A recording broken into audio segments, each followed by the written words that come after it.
안녕하세요. 대단히 반갑습니다. 에필로그. 엄동설안의 차가운 바람이 살 속으로 파고드는 계절이 지나고 이젠 만물이 소생하고 꽃이 피는 봄이다. 언젠가 동남아를 여행하던 중에 그곳에 없는 계절이 겨울임을 느끼게 되었다. 우리가 먹는 팥빙수의 얼음 조각 덩어리에 관해 그것이 겨울의 눈으로 만든 것이라는 말도 안 되는 소리가 그곳에서는 정설로 되어 있다는 허무맹랑한 얘기를 들었다. 반면에 북유럽이나 시베리아 같은 곳에서는 겨울의 혹독한 추위와 얼어붙은 동토의 땅에서의 생활을 영위해 가는 험난한 과정 속에서 보통의 나라들이 갖는 짧은 기간의 겨울과는 비교할 수 없는 기나긴 겨울을 지내야 하는 상황과 여건 속에서의 삶이 있다. 러시아에는 혹독한 겨울의 추위가 찾아온다. 11월부터 시작되는 겨울은 거의 7개월 동안 지속된다. 5월까지도 눈이 내리기도 한다. 모스크바에 눈이 내리면 3단계에 걸쳐 눈을 제거하는 제설 작업이 이루어진다. 그리고 언제 눈이 왔는지도 알 수 없을 만큼 완벽하게 눈을 치우고 일상생활이 가능하도록 한다. 우리가 기억하는 닥터 지바고의 인상적인 한 장면 중에 하나는 얼음궁전이리라. 꽁꽁 얼어붙은 얼음궁전에서 얼어붙은 창문을 깨고 멀리 떠나는 연인인 나라를 통렬하고 애절하게 바라보는 유리 지바고의 작별시는 우리의 심금을 울리기도 했었다. 러시아인들은 겨울이 되더라도 결코 외출, 산책 등을 포기하지 않는다. 또한 얼음을 깨고 얼음물에 들어가 입수를 하고 알몸으로 수영을 즐긴다.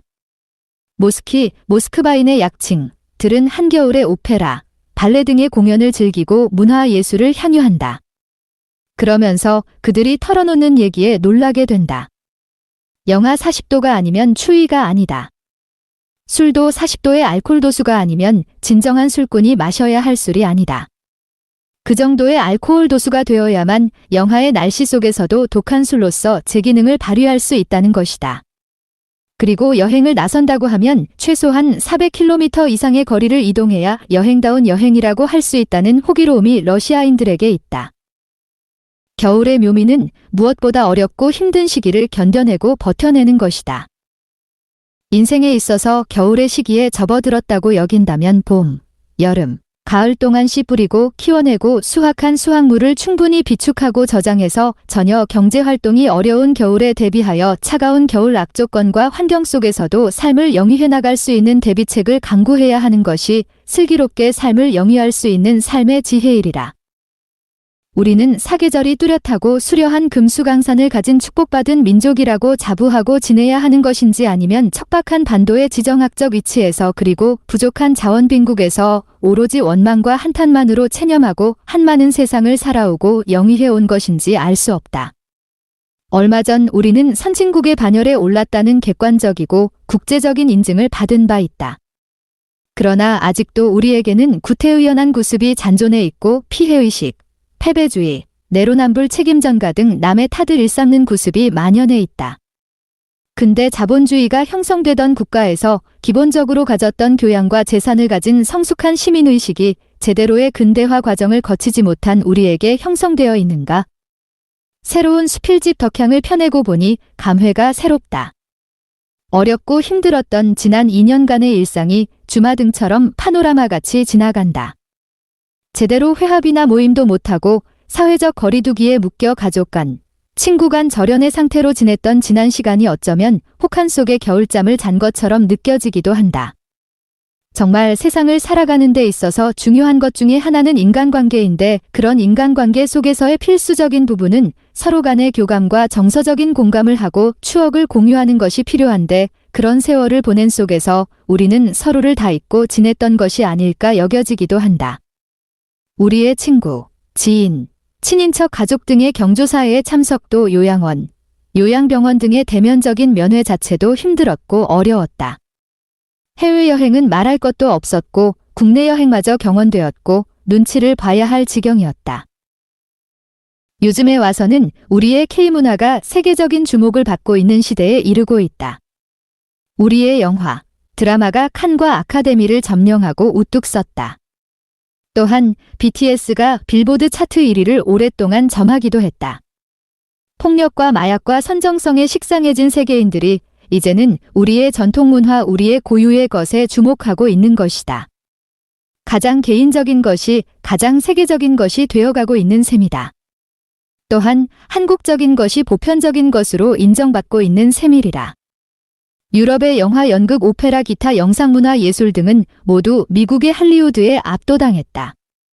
일본의 애니메이션 정도가 세계의 주목을 받은 바 있지만 영화, 드라마, K-팝 등처럼 이렇게 세계적인 호응을 불러일으킨 전례가 없는 일이다.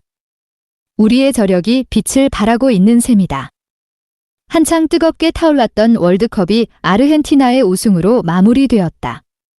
세계인의 축제였던 셈이다.